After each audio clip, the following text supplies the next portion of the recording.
AITA for wanting to move to Alaska without my unmotivated boyfriend to finally get my life on track. I'm 24 years old, living in South Carolina, and trying to figure out how to get my life back on track. Currently, I live in my mom's house, rent-free, and that's the only reason I've been able to stay afloat these past few months. My boyfriend, 26M, also lives with me. We've been together almost 2 years now. When we first moved in together, I thought we were building something. But honestly, it's felt like I've been the only one building anything at all. Right now, my boyfriend is unemployed. He lost his last job a couple months ago because, in his own words, he just couldn't get up on time. It wasn't a high-pressure position or anything, just retail.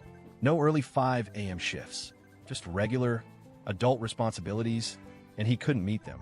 He doesn't have any savings, no backup plan, and seemingly no urgency to change that. I've been carrying most of the weight, groceries, bills, emotional labor, everything.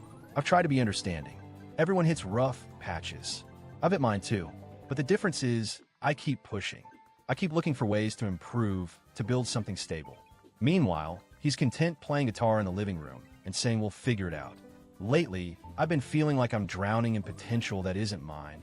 His potential, his excuses, his lack of action. I don't want to be the nagging girlfriend. I don't want to be his mother. I just want a partner. And I'm starting to realize I might not have one. A few nights ago, my mom called me with an opportunity that stopped me in my tracks. She lives in a remote part of Alaska, Dillingham. It's quiet, isolated, and very different from the life I'm used to in South Carolina. But she explained that jobs up there pay incredibly well, especially for people willing to put in consistent work. Because it's so remote, there are fewer people competing for jobs, and employers value reliability. Plus, with fewer places to spend money, saving becomes much easier. She said, come up here for a couple years, work hard, save. You could come back and buy land, or even a house in cash. Start fresh. And she wasn't just suggesting it. She was offering her full support. Stay with me, she said. Get set up, no pressure. I felt hopeful. Like for the first time in a long while, there was a path forward that didn't involve constantly carrying someone else on my back. It would be hard. It would be a huge change, but it would be mine. So I told my boyfriend. I sat him down and told him what my mom had said. I was expecting curiosity, maybe even excitement, or at the very least, a conversation. All he said was, I don't know, and went back to playing his guitar. That was it. I gave him some time to think about it. I know it's a big ask, uprooting your life to move somewhere that feels like the edge of the world. But when I brought it up again later that night, his only response was, okay, well, I'm probably not going to go. No follow-up. No why. No questions about the job market, living conditions, or what it would mean for us. Just a flat-out no, followed by silence. It crushed me. Not because I expected him to drop everything and say yes immediately, but because he didn't even care enough to engage. Didn't even ask what it would mean for our future. He just opted out. I realized then that I've been the only one thinking about our future at all. I've been the one sacrificing, adjusting, and planning, while he's just been coasting. And I can't make someone want a better life if they're already comfortable being stuck. It made me wonder, how long have I been waiting for someone who has no plans to grow with me?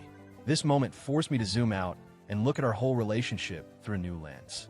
I'm independent. I've traveled to almost every U.S. state on my own. I'm adventurous. I love new places, new challenges, change. I've always believed that life is about growth, becoming better, smarter, stronger over time. But my boyfriend, he's never even left the Carolinas. He's afraid of flying, doesn't drive long distances, and gets overwhelmed by the idea of doing anything outside his comfort zone. When I talk about saving money, investing, building a future, his eyes glaze over. He says things like, we'll see what happens, or it's not that simple, but never takes action. I don't need him to have a 6-figure job or some 5-year master plan. I just need a partner who wants to try. But after nearly 2 years, I haven't seen that. Not once. He's never budgeted, never worked towards something bigger, never made sacrifices for us.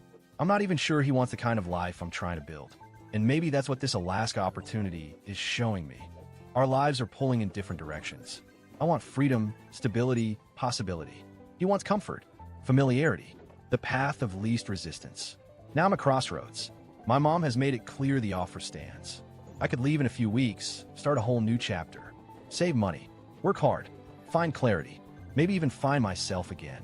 But if I go, I know what that means for my relationship. He won't follow. He won't fight for me. He already said he's probably not going, and I'm tired of dragging someone who doesn't want to walk with me. It hurts. I love him, or at least I love the version of him I thought he might grow into. But maybe I've been holding on to a future that only existed in my head. And now, life is offering me an out.